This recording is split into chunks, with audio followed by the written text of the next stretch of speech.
Subscribe करें हमारे YouTube channel को और बेल आइकन को प्रेस करें हमारे लेटेस्ट वीडियोस को देखने के लिए।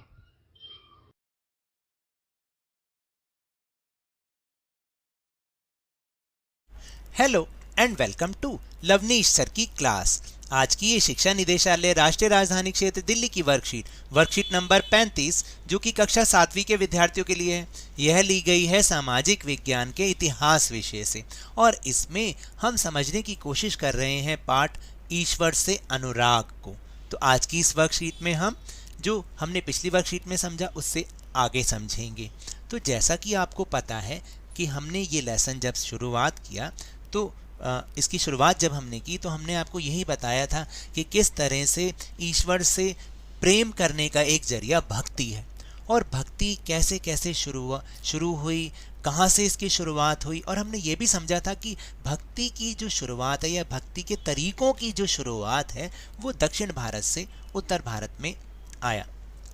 तो फिर हमने बहुत सारे लोगों के बारे में भी समझा जो दार्शनिक थे, जो कि अपने अपने विचार बताते थे भक्ति से संबंधित या ईश्वर को या सत्य को प्राप्त करने के लिए। तो पिछली वर्कशीट में भी हमने कुछ बातें समझी थी। इस वर्कशीट में हम एक और विचारधारा के बारे में बात करेंगे जिसका नाम था सूफीवाद। क्या था, कैसे था, तो जानने की कोशिश करते हैं। तो चलिए शुरुआत करते हैं मेरे साथ और समझने की कोशिश करते हैं। सूफीवाद इस्लाम का ही एक रूप है जो ईश्वर की आंतरिक खोज पर जोर देता है और भौतिकवाद को दूर करता है। इसने दुनिया के कुछ सबसे प्रिय साहित्य का निर्माण किया, जैसे 13वीं शताब्दी की ईरानी न्यायविद रूमी की प्रेम कविताएं। तो देखिए अब आगे अभी हम और भी समझेंगे कि आखिर ये सूफीवाद था क्या, लेकिन इतना जरूर है कि ये इस्लाम का ही एक रूप है। इस्लाम ने एकेश्वरवाद यानी एक अल्लाह के प्रति पूर्ण समर्पण का दृढ़ता से प्रचार किया। फिर इस्लाम धीरे धीरे और जटिल होता गया, जबकि सूफियों ने एक अलग रास्ता दिखाया जिसने ईश्वर के प्रति व्यक्तिगत समर्पण पर बल दिया।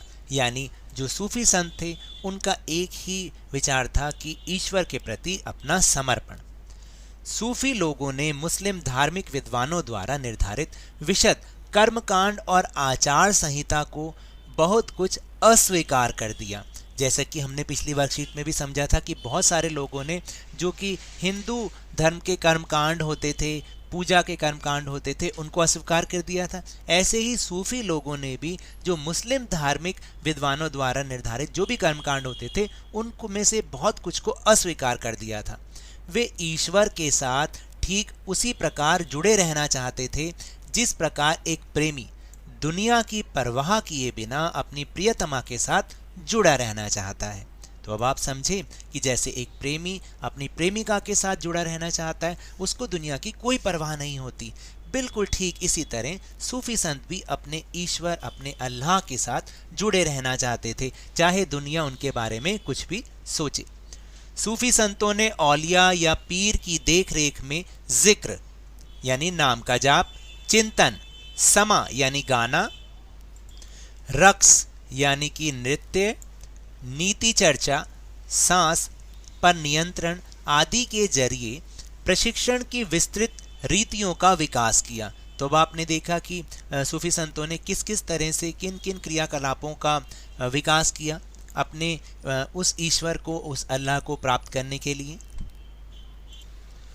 11वीं शताब्दी से अनेक सूफी जन मध्य एशिया से आकर हिंदुस्तान में बसने लगे थे। मध्य एशिया के महान सूफी संतों में गज़ाली, रूमी और सादी के नाम उल्लेखनीय हैं। इसमें औलियाओं की एक लंबी परंपरा थी, जैसे अजमेर के ख्वाजा मोइनुद्दीन चिश्ती, दिल्ली के कुतुबुद्दीन बख्तियार काकी, पंजाब के बाबा फरीद, दिल्ली के ख्वाजा निज़ामुद्दीन औलिया, गुलबर्ग के बंदा नवाज गिस्सुदुरास, ये सब इसमें शामिल थे। इसी प्रकार सूफी उस्तादों की पीढ़ियों, सिलसिलों का गठन हुआ। प्रत्येक सिलसिला निर्देशों व धार्मिक क्रियाओं का थोड़ा अलग तरीका अपनाती थी। तो इस तरह से सूफी संत जो थे उन्होंने अपने भक्ति का मार्ग बताया था, अपनी क्रियाकलापों के जरिए कि किस तरीके की क्रियाएं करनी चाहिए ताकि उस अल्लाह, उस ईश्वर को प्राप्त किया जा सके। सूफी संत अपने खानकाहों में विशेष बैठकों का आयोजन करते थे। अक्सर लोग ये समझते थे कि सूफी औलियाओं के पास चमत्कारिक शक्तियां होती हैं जिनसे आम लोगों को बीमारियों और तकलीफों से छुटकारा मिल सकता है। सूफी संत की दरगाह एक तीर्थ स्थल बन जाता था जहां सभी ईमान धर्म के लोग हजारों की संख्या में इकट्ठे होते थे। वे आध्यात्मिक विषयों पर चर्चा करते थे। अपनी दुनियादारी की समस्याओं को सुलझाने के लिए संतों से आशीर्वाद मांगते थे अथवा संगीत तथा नृत्य के जलसों में ही शामिल होकर चले जाते थे। तो इस तरह से सूफी संत जो थे, लोग समझते थे कि उनके पास चमत्कारी शक्तियां हैं और वो उन्हें बीमारियों और तकलीफों से छुटकारा दिलवा भी सकते हैं। और यही नहीं कि फिर जो सूफी संत होते थे उनकी दरगाह भी एक तीर्थ स्थल बन जाता था। और आज भी है, आपने देखा होगा दिल्ली में भी कई जगह सूफी संत जो हैं उनकी दरगाह है, वो एक तीर्थ स्थल है। वहाँ लोग आज भी आते हैं, चाहे वो किसी भी धर्म के लोग हो, वहाँ जाते हैं, हजारों की संख्या में इकट्ठे होते हैं। इस तरीके से वहाँ पर होता है। संतों और सूफियों में बहुत अधिक समानता थी, यहाँ तक कि यह भी माना जाता है कि उन्होंने आपस में कई विचारों का आदान प्रदान किया और उन्हें अपनाया। संत कवियों की तरह सूफी लोग भी अपनी भावनाओं को व्यक्त करने के लिए काव्य रचना किया करते थे। नाथपंथियों, सिद्धों और योगियों की तरह सूफी भी यही मानते थे कि दुनिया के प्रति अलग नजरिया अपनाने के लिए दिल को सिखाया पढ़ाया जा सकता है। तो इस तरह से सूफी संत कार्य करते थे अपने ईश्वर, अपने अल्लाह को प्राप्त करने के लिए। जो वो भक्ति मार्ग अपनाते थे वही उन्होंने अपने लोगों को बताया जो उनके अनुयायी थे या जो उनको मानने वाले थे। तो अब चलिए चलते हैं अपने प्रश्नोत्तर पर। तो पहला प्रश्न है कि सूफी कौन थे। देखिए इसका उत्तर है कि सूफी मुसलमान रहस्यवादी थे। वे धर्म के बाहरी आडंबरों को अस्वीकार करते हुए ईश्वर के प्रति प्रेम और भक्ति तथा सभी मनुष्यों के प्रति दया भाव रखने पर ही बल देते थे। फिर दूसरा प्रश्न है कि मध्य एशिया के महान सूफी संतों के नाम बताओ। देखिए वो हैं गज़ाली, रूमी और सादी, मध्य एशिया के महान सूफी संत थे। फिर तीसरा प्रश्न है कि सिलसिला किसे कहते हैं। देखिए इसका उत्तर है कि सिलसिला एक अरबी शब्द है जिसका अर्थ है श्रृंखला। सूफीवाद में इसका अर्थ है वंश या आध्यात्मिक वंशावली। इसे सूफी उस्तादों की पीढ़ियां भी कह सकते हैं जिसमें सूफी रीतियों का विकास किया गया और सिलसिलाओं का प्रादुर्भाव हुआ। फिर चौथा प्रश्न, सही उत्तर छांटो। देखिए सूफी और ऑप्शन है आपके पास हिंदू, बौद्ध या मुस्लिम रहस्यवादी का समूह थे। तो बताइए सूफी के साथ क्या, सूफी मुस्लिम। जी हाँ, सूफी मुस्लिम रहस्यवादी का एक समूह थे। तो आपने सूफी के साथ मुस्लिम शब्द को, मुस्लिम वाली ऑप्शन को चुनना है। और फिर पांचवा और आखिरी प्रश्न, सही या गलत बताओ। सफियों के संगठन को संघ के नाम से जाना जाता था। क्या ये सही है? नहीं, ये गलत है। सफिया नहीं है और ये सूफियों हैं।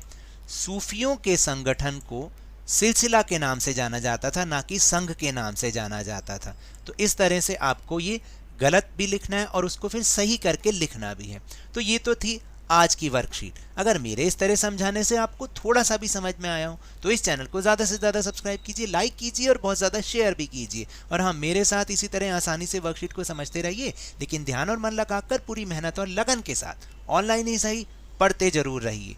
और अगर आपको कोरोना वायरस को हराना है तो अपने हाथों को नियमित रूप से साबुन और पानी से धोते रहिए, मास्क अवश्य लगाइए और जब भी संभव हो और जब भी उपलब्ध हो इसका टीकाकरण अवश्य कराएं, क्योंकि कोरोना को हराना है और जिंदगी को एक बार फिर से सुहाना बनाना है। इसी उम्मीद के साथ बहुत बहुत धन्यवाद।